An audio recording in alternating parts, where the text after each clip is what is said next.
Hi friend, இன்றைக்கி வந்து நைட்டுக்கு வந்து நம்ம நைட்டு 7 மணிக்கெல்லாம் சாப்பிட்டு முடிச்சிடுவேன். அதுக்கப்புறமா எதுவுமே சாப்பிட மாட்டாங்க. 7 மணியோட க்ளோஸ் சாப்பாடு சாப்பிட்டு அது நைட்டுக்கு என்ன செஞ்சேன்னா 7 மணிக்கு 2 அது மில்லிஸாக ரொம்ப தண்ணியாட்டம்தான் மாவு கரைச்சேன். என் பையன் கத்துறான். தண்ணியாட்டம் மாவு கரைச்சி 2 இது ராகி தோசை. அதுக்கப்புறமா வந்து ஒரு ஆம்லேட். அவ்வளோதாங்க இன்றைக்கி என்னோடய சாப்பாடு. அதுக்கு மேலே நான் சாப்பிட மாட்டேன், போதும். இதுக்கு மேலே சாப்பிட்டேன்னா வயிறு வந்து வெடிச்சிடும்.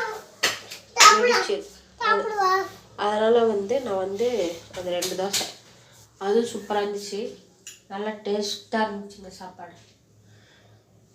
நைட்டுக்கு வந்து ஏதாவது வந்து சாப்பாடு எடுத்துக்காமல் இந்த மாதிரி எடுத்துக்கிட்டோன்னா கொஞ்சோண்டு குறையும். என்னோட தொப்பையை குறைஞ்சிட்டா சூப்பராக இருக்கும். அதனால வந்து இதுதாங்க இன்னைக்கு என்னோட டயட் ஃபுட். எப்படி இருக்குன்னு கமெண்ட் பண்ணுங்கள். டயட்டில் இருக்கிறவங்க எத்தனை பேர் இந்த மாதிரி சாப்பிட்டு உங்கள் உடம்பு குறைச்சிங்க, இந்த மாதிரி சாப்பிட்டு குறைச்சிருக்கீங்களா, என்ன செஞ்சீங்க, அதெல்லாம் கமெண்ட் பண்ணுங்கள். அதனால் வந்து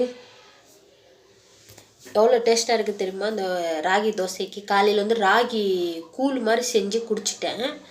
கூழுனா கொஞ்சோண்டு உப்பு போட்டு, உப்பே சுத்தமாக இல்லைம்மா காலையில் போடும்போது. இப்போ வந்து லைட்டாக உப்பு அதிகமாகிடுச்சு தோசையில். காலையில் உப்பு சுத்தமாக இல்லைன்னா நல்லா தான் இருந்தது. குடிச்சிட்டேன். காலையில் வெறும் வயிற்றுல குடிச்சிட்டேன். ஏன்னா நம்ம 7 மணிக்கு நைட்டு 7 மணிக்கு தான் சாப்பிடாம இருக்கோம்.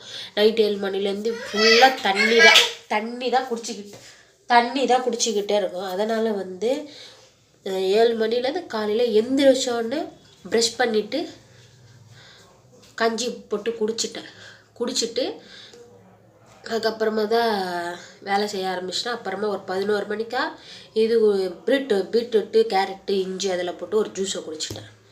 ஜூஸ் கண்டிப்பாக அந்த ஜூஸை குடிப்பேன் நான் தினைக்கும் எப்போவுமே காலையில் எந்திரிச்சோன்னே குடிச்சிடுவேன். இன்றைக்கி அப்படி குடிக்கலை, ஆனால் குடிக்கக்கூடாதுன்ட்டு சாப்பிட்டு அப்புறமா குடிச்சிட்டேன். இந்த சைடு வந்தால் என் பையனுக்கு சாப்பாடு நான் வந்து சாப்பிட்டேன். அந்த இது வந்து அவன் சாப்பிடுவானா அந்த ராகி தோசைலாம் தொடவே மாட்டான்.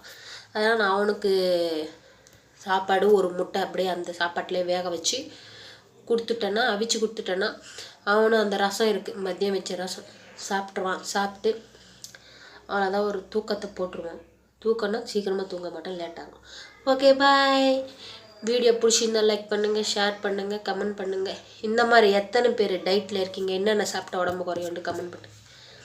ஓகேங்க, பாய்.